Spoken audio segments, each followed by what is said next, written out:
Bonjour à toutes et à tous, et bienvenue sur Football Night. Aujourd'hui, retour sur un match capital de cette Coupe du Monde FIFA 2026, Panama contre Croatie, disputé le 24 juin 2026 à Toronto. Pour la Croatie, finaliste du Mondial 2018, il n'y avait qu'un seul objectif, gagner. Après une lourde défaite contre l'Angleterre lors de la première journée, les hommes de Zlatko Dalic étaient déjà sous pression. En face, le Panama, battu par le Ghana mais très solide défensivement, voulait croire à un exploit historique. Au final, la Croatie s'impose 1-0, mais cette victoire a été beaucoup plus compliquée que prévu. Première période, le Panama surprend. Dès les premières minutes, la Croatie monopolise le ballon. Modric, Kovacic et leurs partenaires cherchent à imposer leur rythme. Mais le Panama est parfaitement organisé.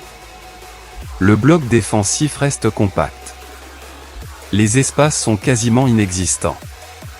Les Croates multiplient les centres sans véritablement mettre en danger le gardien panaméen. Le Panama, de son côté, accepte de défendre bas mais reste dangereux en contre-attaque. Cette discipline tactique empêche la Croatie de développer son jeu habituel. À la pause, le score est toujours de 0-0. Pour les Croates, la frustration est visible. Le tournant du match. Au retour des vestiaires, Zlatko Dalic décide de modifier son animation offensive. La circulation du ballon devient plus rapide. Les latéraux montent davantage. Les centres se multiplient.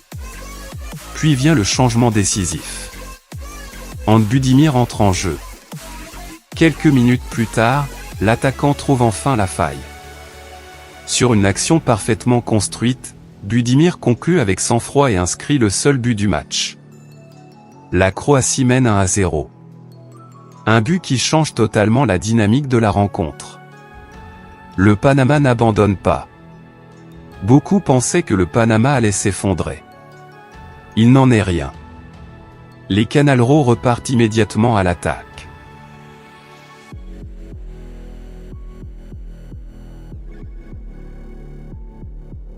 Et à la 67e minute, ils obtiennent 3 énormes occasions consécutives.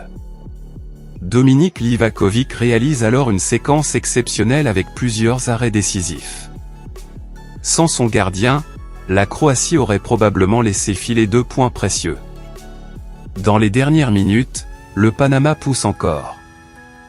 Mais la défense croate tient bon. L'arbitre siffle finalement la fin du match. Score final. Panaméen Panama 0-1 Croatie-Croate.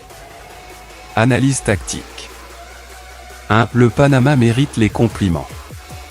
Même battu, le Panama a montré une grande qualité défensive. Son bloc compact a longtemps neutralisé les Croates.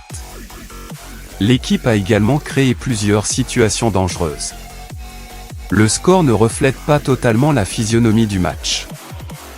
2. Budimir change tout. Entré en cours de jeu, Ante Budimir a apporté ce qui manquait à la Croatie. Présence dans la surface. Efficacité. Sang-froid. Son but vaut probablement une qualification potentielle. 3. Livakovic, le héros discret. Les projecteurs sont souvent braqués sur les buteurs. Mais cette victoire porte aussi la signature de Dominik Livakovic. Ses arrêts en seconde période permettent à la Croatie de conserver les 3 points. 4. Modric entre dans la légende. Cette rencontre restera également historique pour Luka Modric.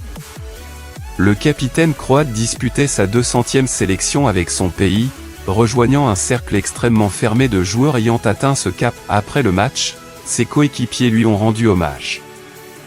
5. Les conséquences dans le groupe L. Grâce à cette victoire, la Croatie reste en vie dans la course au 16e de finale. Le Panama, lui, est officiellement éliminé après 2 défaites malgré des prestations courageuses. Tout se jouera désormais lors de la dernière journée du groupe. Le 24 juin 2026, la Croatie a souffert, mais elle a obtenu l'essentiel. Un succès 1-0 précieux. Un Ante Budimir décisif. Un Dominik Livakovic impérial. Et un Luka Modric qui continue d'écrire l'histoire du football croate.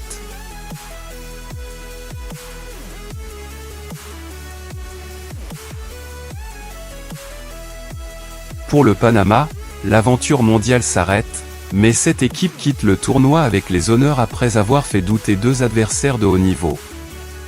Si cette analyse vous a plu, pensez à liker la vidéo, à vous abonner à Football Night et à activer la cloche pour suivre tous les résumés et analyses de la Coupe du Monde 2026.